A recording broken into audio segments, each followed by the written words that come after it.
So pleased to say that joining me from the other side of the world, yeah, even further away than Burnham, he's actually in Mexico, but he is the writer and the man behind the song as well. It's Andy. Andy, welcome.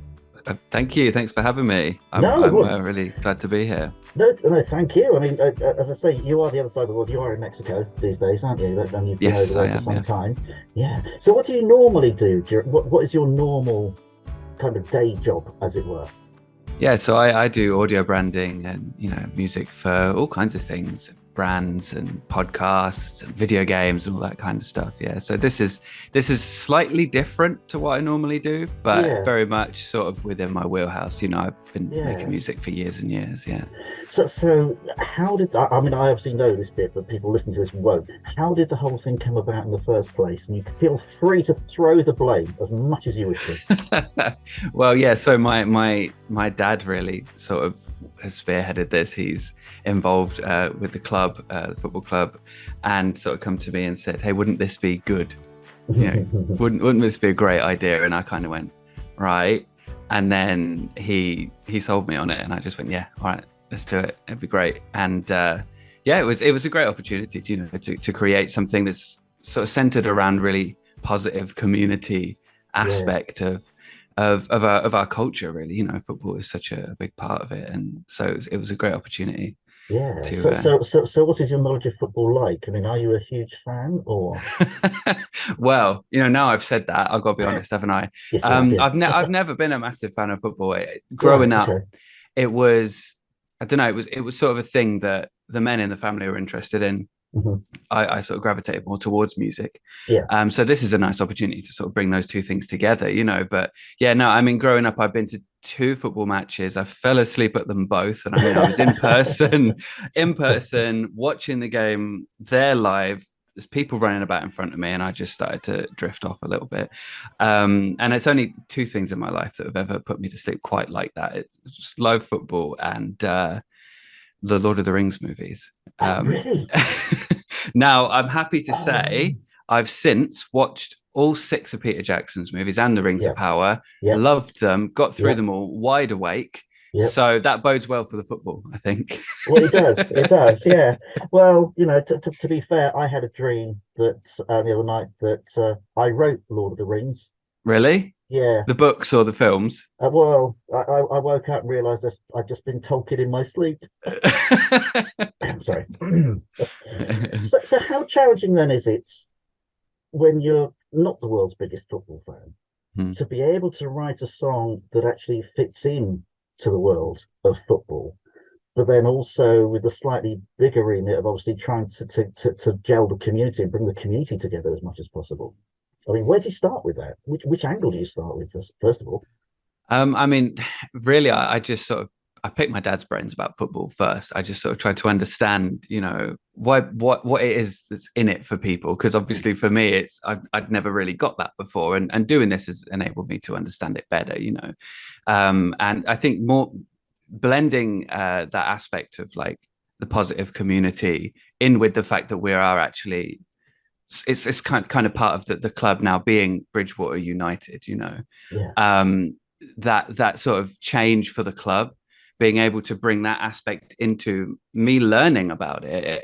For me, it was a lot of it was the first time I'm sort of coming to understand what people love about football. So there was an enthusiasm that I could bring to the music that I was creating hmm, that was probably similar to the enthusiasm that people bring to the games when they watch them. So I was drawing on my own experience there, but I'm also, yeah, sort of connecting with what it is for people what it is that people love about this. And yeah, I've really sat down and tried to get to know the real allure of football for people, and so bringing that in and sort of thinking, because I mean I lived in Somerset for 4 or 5 years or something while I was growing up as well. yeah. So I know it, I know the people, I know the vibe, so I was able to sort of bring that in too. And yeah, I it was a challenge. It was a challenge, but there were lots of sort of back and forth about the lyrics and getting Hmm. those right, and sort of settling on something that really felt like it would speak to where the club's at the moment,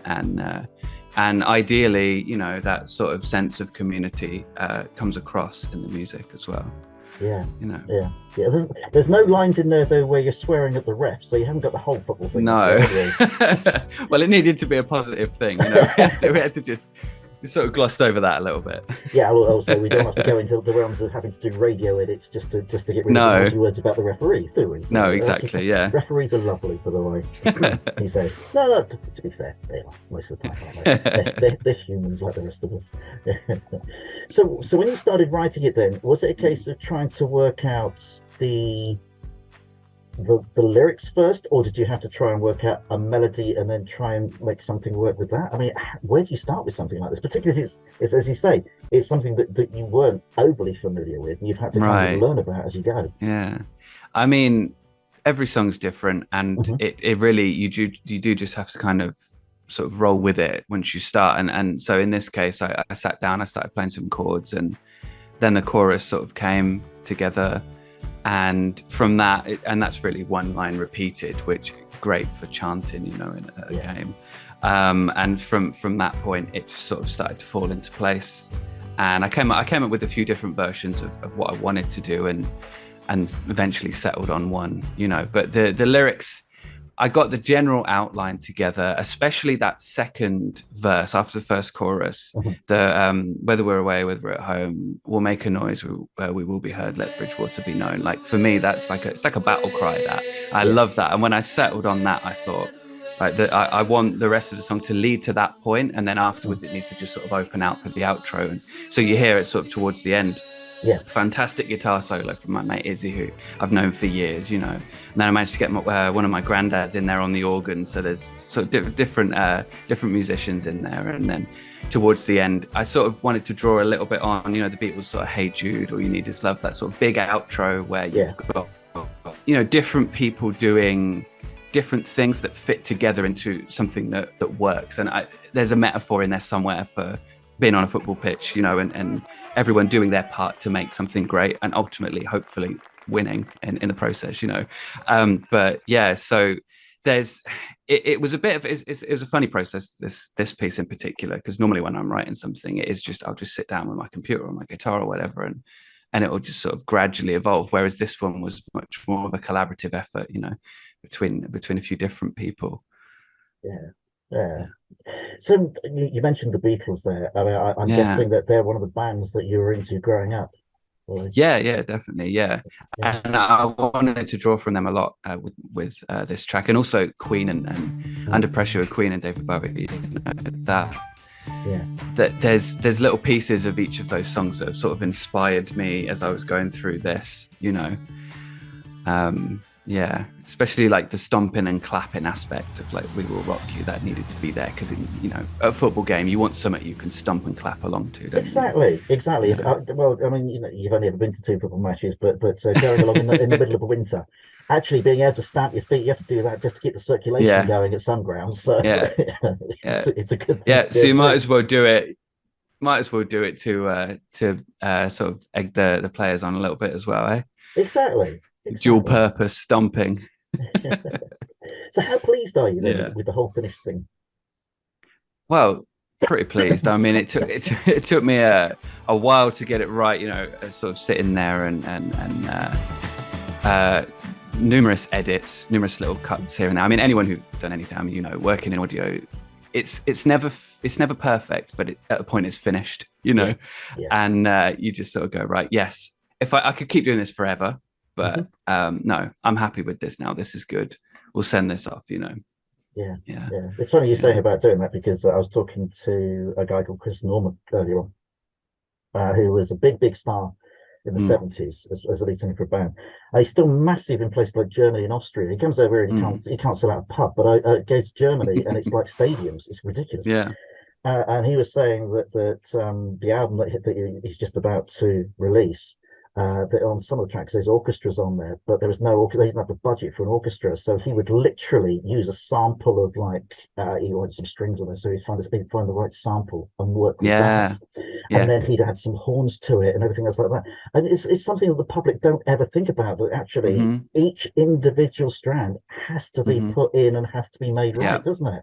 Yeah, it does. And I mean, with this track as well, you can hear that. I mean, there's subtle additional instruments in there other than the organ, the guitar, and everything that I mentioned earlier. And aside from the acoustic guitar that you hear in there, the rest of that is the same as what you just described there. That I did that here on my computer, and that's how I usually work, with when I'm doing video game stuff or brand stuff, and that it's sort of orchestras in boxes on your computer, and you just go, I have those strings and I like those horns and they work for this, and so it's that kind of thing. But it's very different to like if you're recording an orchestra live, where there's a lot of little subtleties that you get, like how a certain sort of violinist will move their finger, at a certain point.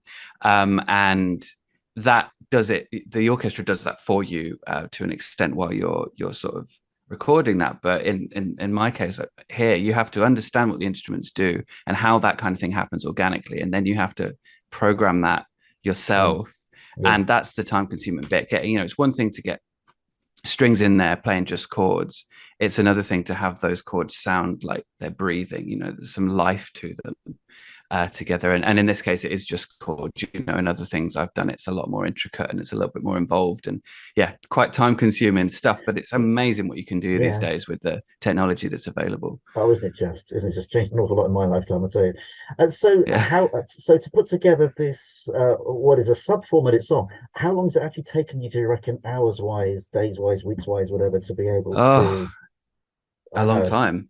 A long time. Writing it alone was sort of a couple of days, probably spread out.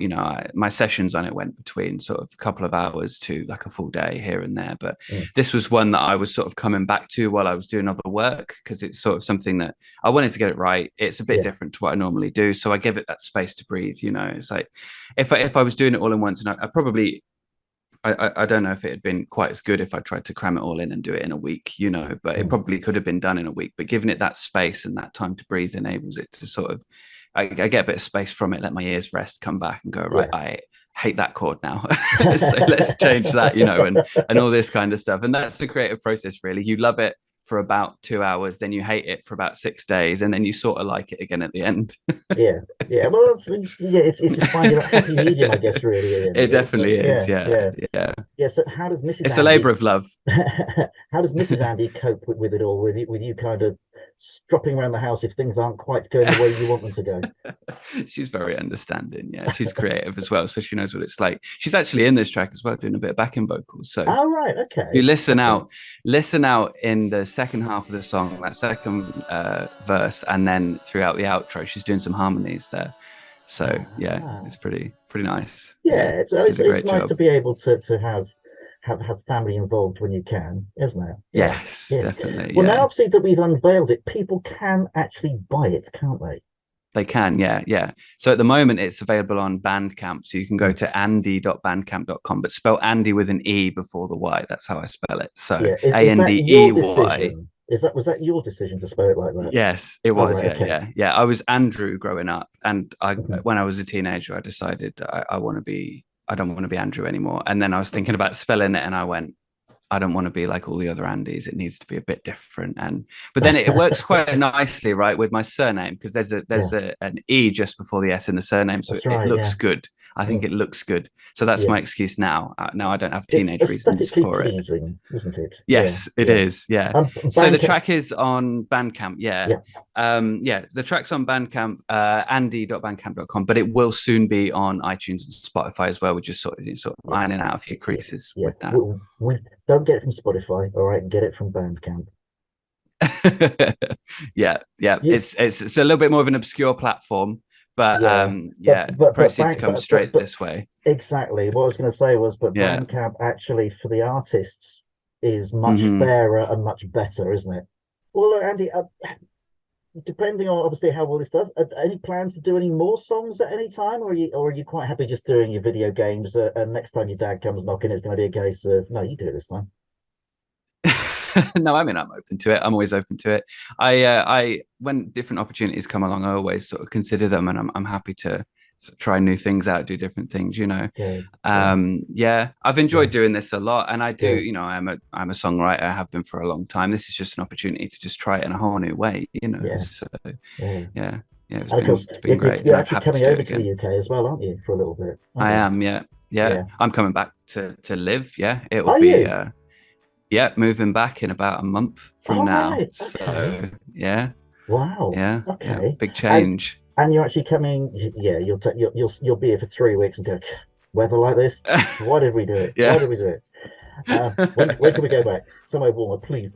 And you're actually going to be coming along to, hopefully, coming along to United's game on Boxing Day. And I will just Yes, point that's the out, plan. Yeah. yeah, the match lasts for a whole 90 minutes. All right. Okay. So you've got to try and keep yourself awake for an hour and a Yeah. half. All right. Keep You can go to awake. sleep in Yeah. half Yeah. time I'll and bring then we'll all coffee. poke, we'll poke you, Yeah. wake you up again. I'll be very caffeinated. I'll just matchsticks on my eyes. Andy, No, I'm thank sure it'll be great. It'll be great to meet everybody, and Yeah, it it'll be will be, and fantastic. you'll be able to meet all the guys in the team. That you know, the work that they're doing to unite the community is fantastic, and Yes. Yeah. Yeah. it works wonderfully with the song as well. It really Yeah. does. Yeah. Andy, thank you so much for your time.